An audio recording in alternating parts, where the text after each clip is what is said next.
Welcome to the College Admissions Process Podcast presented by Prep Expert. Prep Expert offers live online SAT and ACT courses with the best score guarantees, instructors, and curriculum. Go to prepexpert.com to guarantee your child's success. Welcome to The Cap, where we are here to speak with college reps and other professionals in the field of college admissions to help answer all your questions and guide you through every step of the process. So if you're serious about college admissions, you've come to the right place. Are you ready? Let's talk about it. And now, here's your host, Dr. John Durante. Welcome to The Cap, the College Admissions Process Podcast. I am your host, John Durante, and it gives me great pleasure to introduce to you today Carlos Cano, who's the Director of Undergraduate Admissions at Stevens Institute of Technology in New Jersey. Carlos, how you doing today? Thank you so much for being here.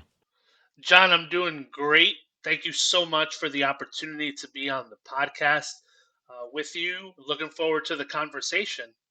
Well, thank you so much, Carlos, because I've had a couple of people emailing me, please get Stevens on the podcast. And so here we are with the director. So we really appreciate it. So Sure. Stevens is known, obviously, for its strong focus on technology and innovation. Carlos, can you share how the university integrates these into both its academic programs and its overall campus culture? Right. So Stevens is a place that really embraces the its tagline, right? And it's for us, it's more than just a tagline. It's really the way that the institution is driven towards, and it's inspired by humanity, powered by technology, right? So it's this concept of looking at looking at things from that humanistic point of view first and allowing the technology piece to not be the all consuming part of it, but to sort of be the catalyst for what we do to solve problems, to innovate, to take that next step in solving a problem or coming to a solution on something. And so that is part of the mantra that our students live day to day, not only within the classroom, but outside of the classroom as well. And it is what ultimately keeps our students really attached to the institution, not only during their time as students at Stevens, but also when they graduate. Our alumni are some of the most engaged individuals with their alma mater, and they're super proud of being a Stevens Duck. And so they contribute and give back of their time and resources to the institution as well. And it's all, again, driven from that inspiration by humanity that's driven by technology. Well, I love that tagline. You said it, inspired by humanity, empowered by technology. So students, if that is a philosophy that is near and dear to you, keep listening because Stevens might just be the right fit for you. So Carlos, how does Stevens support interdisciplinary learning, particularly for students who want to combine technical skills with areas like business, the arts, or even social sciences? Absolutely. And it's one of those things that Stevens is currently really trying to drive home when we are out and about recruiting. I find myself right now in Florida recruiting future Ducks. So we're super excited about the diversity of our campus population. But having said that, one of the things that we really try to drive home is the idea that Stevens is more than just engineering or computer science. Those are the things that certainly got us to where we are today. But we have come a long way since the early days. When we were founded in 1870, we were founded as the first school for mechanical engineering and have obviously grown and developed beyond then to offer programs in the areas that you mentioned in business. Business is such a great program, such a great area, but we leverage our location. Being in Hoboken, New Jersey, literally a stone's throw away from New York City and Manhattan. So when it comes to those internships, those real world experiences for our students who are studying business but want to study it again from that more cutting edge, that more technology based type of a curriculum and a program, that's where they're able to do those things. And then similarly, when it comes to the humanities and the arts, our music and technology program, our visual arts program, which has concentrations in things like game design and web design, among other things, are also great programs for students to combine and mesh with, right? And so we have so many of our students who will major in engineering or in computer science and minor in something like business, right? Because they know that the not only the curriculum but the skill set that they're developing from that curriculum is ultimately going to help them be more marketable when it's time to apply for those jobs, when it's time to be an adult, right? After you go to college and you graduate,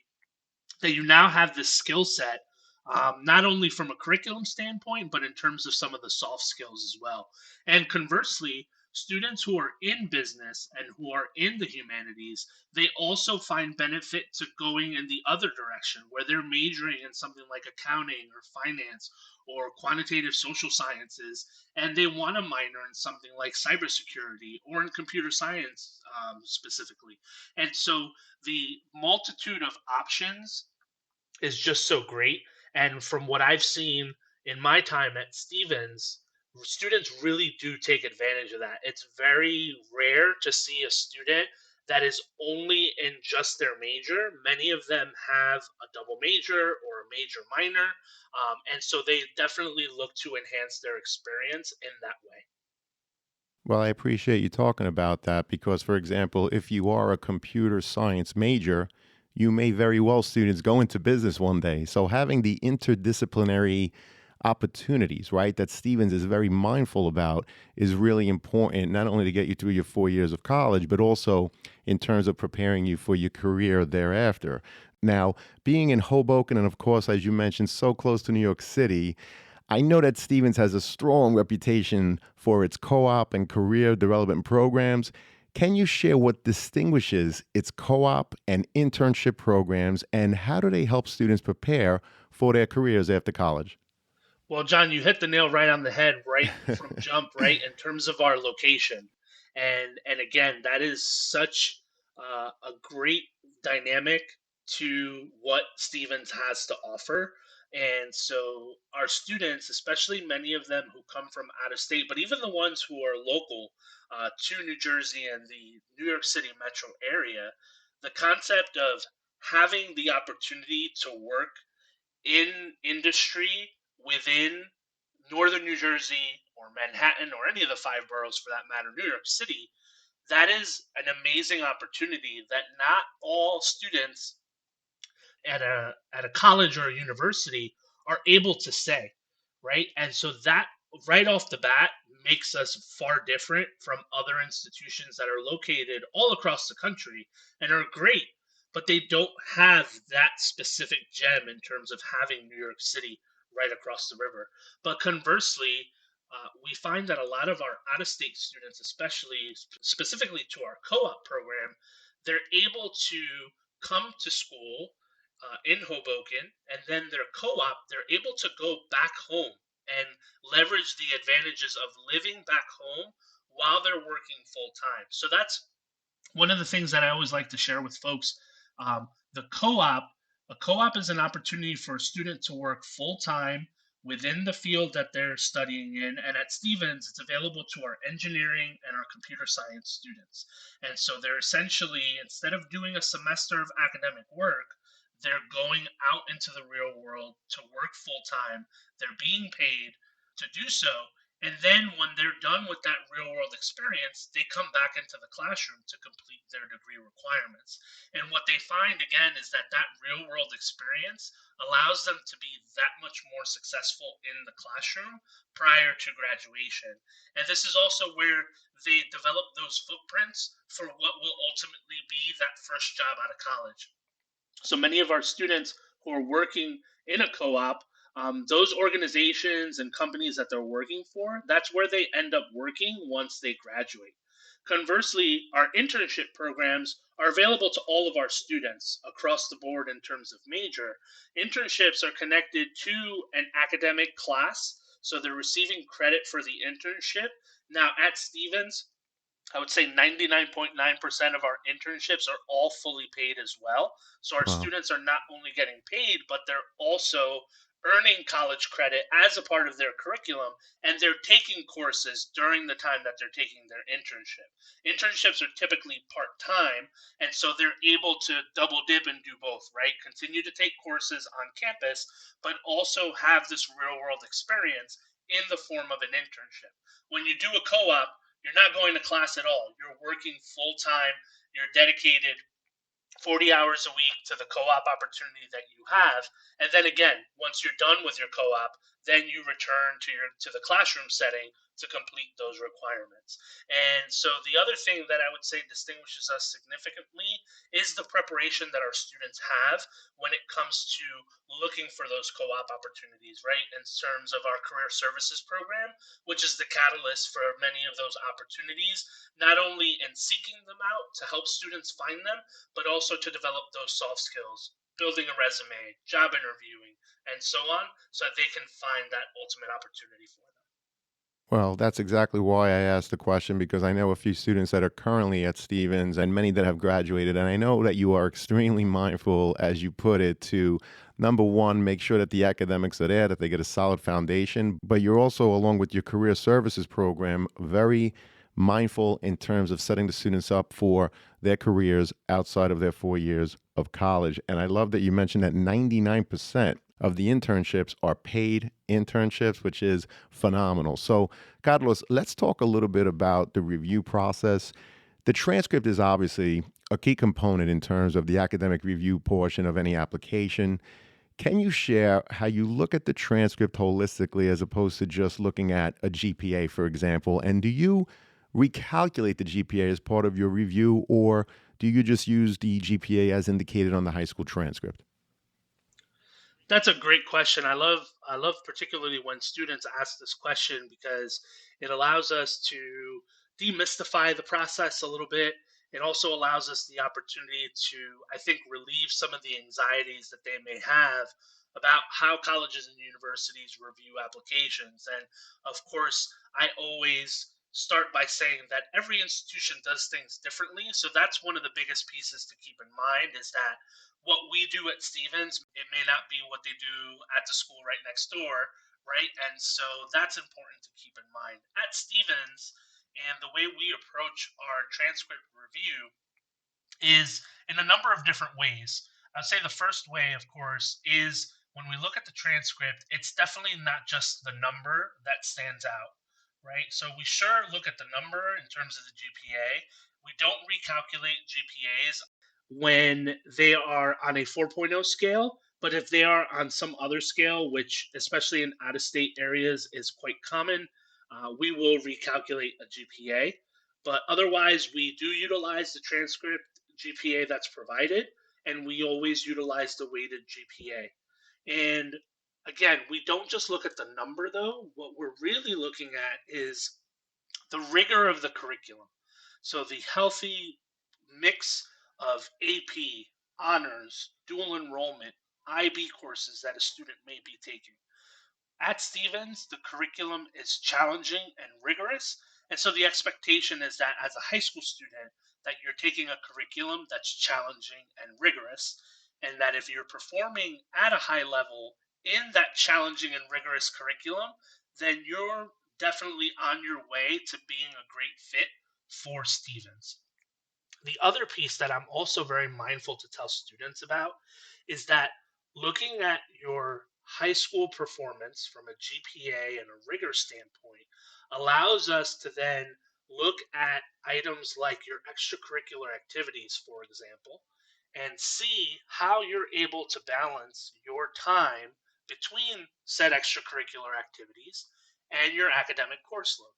So that's why I'm always very mindful to tell students as well that when we look at your extracurricular activities, we're looking for quality and not quantity.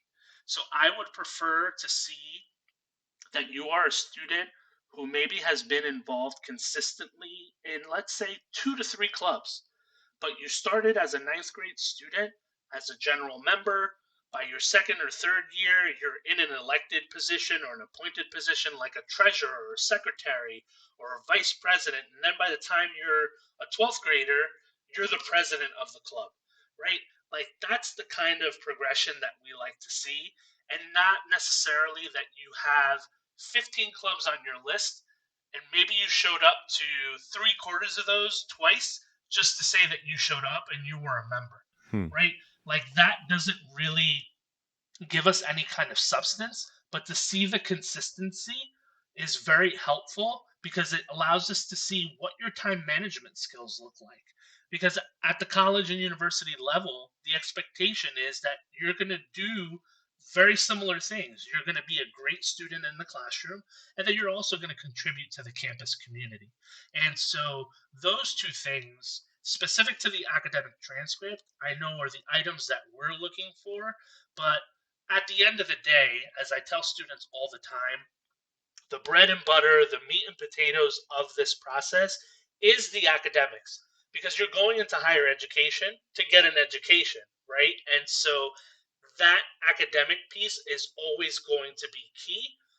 But knowing that, we utilize that to be able to make the references to the other pieces of the application, like your essay, like your extracurricular activities. So that's what it ultimately means to look at it holistically as well, to provide that context. Oh, we appreciate that, Carlos. And I'm going to just review that when it comes to looking at the transcript, the GPA is definitely not just a number. You utilize the weighted GPA and only recalculate it if it's not, of course, on a 4 point scale. Did I get that correct? Absolutely, 100% spot on. Fantastic. So, Stephen wants to see that you students were able to handle the work in your high school so that they could determine the type of student you're going to be academically once you're on their campus. Carlos also mentioned the extracurriculars, and he emphasized quality over quantity because there's two things that admissions officers are looking at. Number one, they want to make sure that you could handle the work once you're on their campus. But number two, they want to see the type of community member you're going to be and how you're going to contribute to this beautiful thing that we call Stevens. And so, how do they indicate that? They look at your transcript to see your past academic performance, but they also look at your extracurriculars while in high school. Now, a quick follow up in terms of the different schools, right? There are schools that only offer 5 advanced placement courses. Maybe there's others that offer 30. Maybe there are some that have restrictions. Others don't. Others wait. Others don't. How important is the school profile to help you level the playing field and so that you're evaluating students based on the context of their high school, Carlos? It's super important, and we see that school profile in every application that we read. And so I think that's one of those other aspects of the college admissions process that we like to demystify when we get the chance, because students, I think, have the common misconception that we are comparing them to peers at other institutions and at other schools, which wouldn't be fair because every school has different offerings. To your point, John, some schools have restrictions or limitations on the kinds of APs that they offer. Some offer more, some offer less. And so the school profile allows us the opportunity to see all of those details, how many APs are offered, IB courses, dual enrollment, all of those different dynamics, but also gives us some context as to what the student coming out of that particular high school looks like historically. And so when we make the comparison, we're making the comparison based on a historical context, but more importantly, we're making decisions relative to what you have access to as a student. So, in other words, we can't penalize you for not taking 10 AP courses when your school maybe only offers 5. But that being said, we are looking to see, okay, your school offers 5 AP courses. How many are you taking relative to that? So that's how we Right. determine how competitive and how challenging your curriculum is, because we're able to see, okay, 5 AP courses offered, and you're taking 3 of them, which is more than half. So that means you're taking on a challenging curriculum, right? And that's just an example. Again, some schools offer 30, 35, 40 different AP courses. The expectation is not that you're going to take all 30 of them, right? But that you are being intentional with that course selection to maintain that challenging curriculum. Well, we appreciate that. And just digging deeper into the overall application review, Carlos, the Common App ask the same questions regardless of which school you're applying to, right? They have about 7 prompts, and the last one is if you don't like the first six, come up with a prompt of your own. Many schools, however, add supplemental questions to gain more insights into the student that's applying. So, Carlos, how many supplemental questions do you ask for? And what are you trying to learn from potential students' responses that are not available in other parts of the overall application? So we asked for at Stevens, we asked for one additional supplement, and it's what's now considered or called a college question, which is a shorter prompt. It's a 250 word prompt that's a part of the application, and we connect it to our tagline. The question is guided to want to get to know from the student why Stevens. So we ask the student again, when you hear or read inspired by humanity, powered by technology, what does that mean to you? And again, the idea is to understand where the student is coming from with regards to their interest in Stevens. We are looking for the best of the best, but we're also looking for folks who are going to very genuinely and positively contribute to the overall campus community. And that's why understanding that dynamic is very important to us. It's also a way for us to gauge your genuine interest in the institution, that you're not just applying to Stevens just for the sake of checking off a box that says, I applied to Stevens. We want students that ultimately want to be here, and it is simply another way for us to be able to gauge the playing field with our applicant pool to see, okay, who rises to the top? How does this one student stand out from the other? Well, I really appreciate that. And I love the fact that of course, you mentioned you have one supplemental essay, 250 words, but you talked about connecting it to that tagline, which is inspired by humanity and powered by technology. The question is, why Stevens compared to that tagline? And really, what you're looking for is for the students to demonstrate their understanding of that tagline, why they see themselves at Stevens, why does that resonate with them, and how they plan on contributing once they're on your campus. Would you agree with that? Yes, 100%. And again, because Stevens has gotten a lot more competitive over the course of time, we entertain more and more applications every year. We need to find ways to be able to, again, really drill down and find those students that ultimately are going to thrive, but also want to be at Stevens.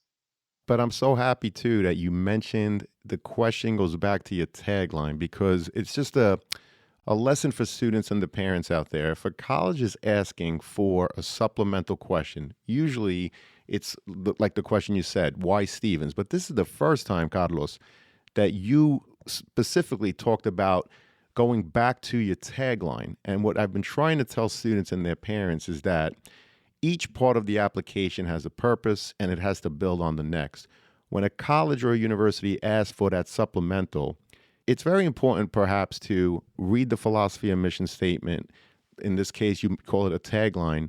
And again, demonstrate your understanding of the institution, why you see yourself there, how you plan on contributing, and try to stand out as opposed to just giving a general short answer that, some students use for each and every school. That's a mistake.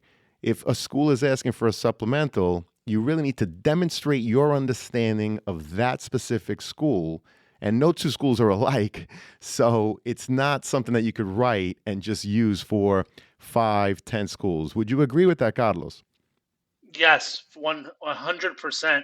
One of the biggest mistakes that I see on students' applications, because technology is great until it's not, right? Copy and paste is a wonderful thing, but there are so many times, and even at previous institutions that I've worked at, where students utilize that copy and paste, and it mentions a specific institution, but because they're recycling content, right? And Hmm. and I get it, right? You want to be smart with your time, and if you know that another institution is asking a similar or the same question, then sure, you may want to recycle it. But you have to be very mindful that if you indicated the institution's name, and you're now gonna, and it's institution A, but you want to use that for institution B, you got to make sure that you change institution A to institution B, right? Because we do read that and we do see that, and at the end of the day, while it's not the end all be all, right? Like none of us are gonna say, well, this applicant mentioned a rival institution or a competitor institution, so that means we're not going to offer them admission. Um, it doesn't work quite like that, but it is one of those things that we note in terms of there wasn't really that attention to detail. So are they genuinely interested in the institution when they didn't take the extra look over or read over of their essay before submitting it?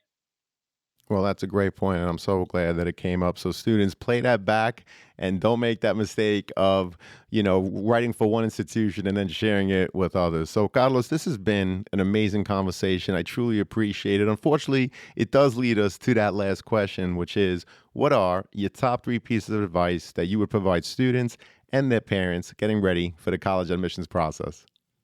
The biggest one that I share all the time is you have to go visit the schools that you are interested in.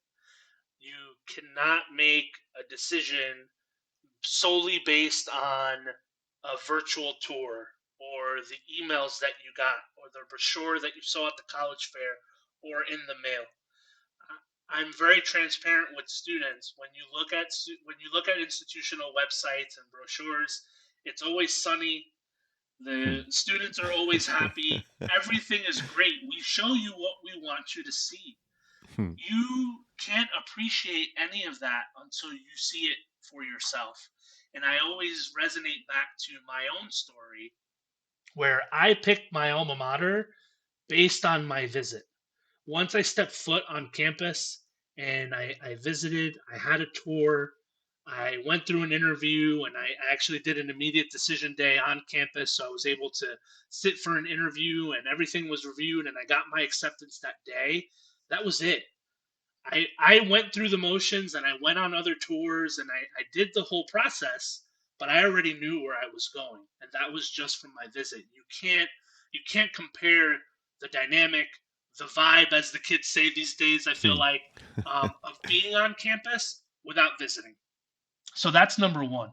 Number two and number three, one for the students and one for the parents. For students, enjoy this process. I know that it's over, and at times it's overwhelming, it's daunting, it's a lot, but it is technically the first big decision that you make in your life, right? And that's part of what makes it so overwhelming is that you go to school from kindergarten to 12th grade, and all of a sudden, at the turn of, you know, let's say 11th, 12th grade for argument's sake, we're now asking teenagers to make this huge decision. But at the end of the day, it is such an awesome process. And I find that students get to learn a lot about themselves.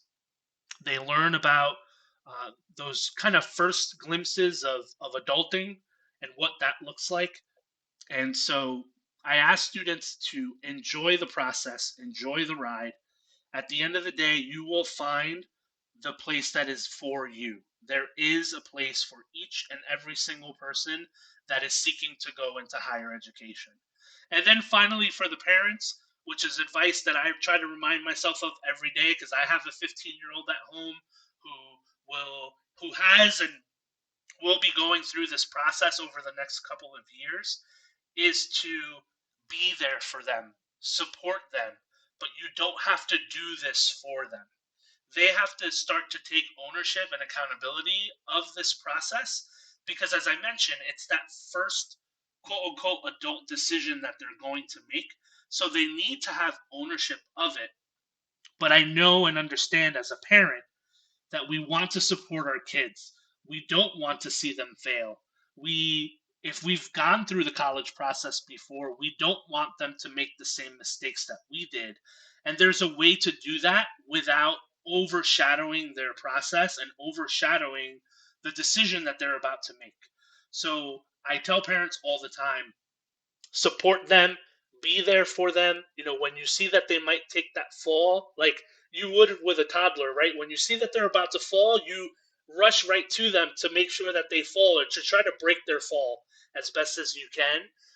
So as parents, do that, but allow them the opportunity to really take ownership and accountability for the decision that they're about to make.